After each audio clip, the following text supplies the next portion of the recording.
3 years ago, Magic Smoking Monkey Theater delighted me with a parody of Game of Thrones Season 1. I was disappointed in the recent sequel, which covered Seasons 2, 3, and 4. I'll admit that I did not prepare as well as I did 3 years ago when I binge-watched Season 1 before seeing the Monkey production. Because the original is fresh in my mind, I could see how well the script had been crafted in scenes such as the one in which Loras waxed hair from Renly's back. I wrote at the time that I might have laughed at this scene if I had not binged on Season 1, but I would not have known why the monkey version was such a clever takeoff on the original. To appreciate a parody fully, you need to be familiar with the objects of satire. I stopped watching Game of Thrones after Season 3 because of the violence. I did binge on Season 4 before the latest Monkey show, but I did not find out about it in time to watch Seasons 2 and 3 again. If I had, maybe I would have picked up on the kind of wit I saw in the Season 1 parody.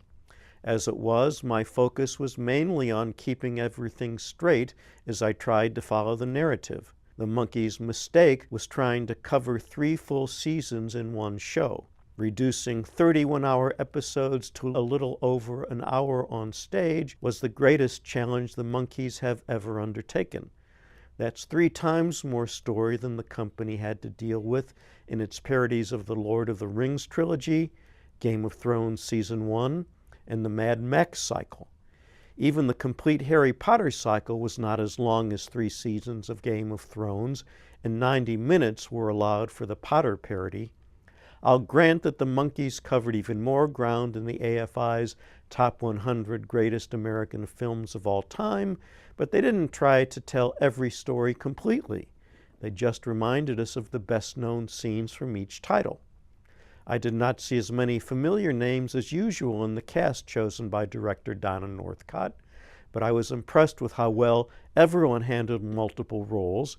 The performers were, in alphabetical order, Lexi Baker, Paul Devine, Alyssa Durbin, James Enstall, Phil Gill, Maya Kelch, Deanna E. Massey, Dustin S. Massey, Rob McLemore, Bethany Miscannon, Coney Samples, Will Spaeth, and Jordan Walk. I look forward to seeing them all again. Yeah, well, I got even less out of it than you did because I've never watched the Thrones shows. So I just kind of enjoyed the usual playfulness of their choices of costumes and props and that sort of thing. Well, maybe you got more out of it than I did.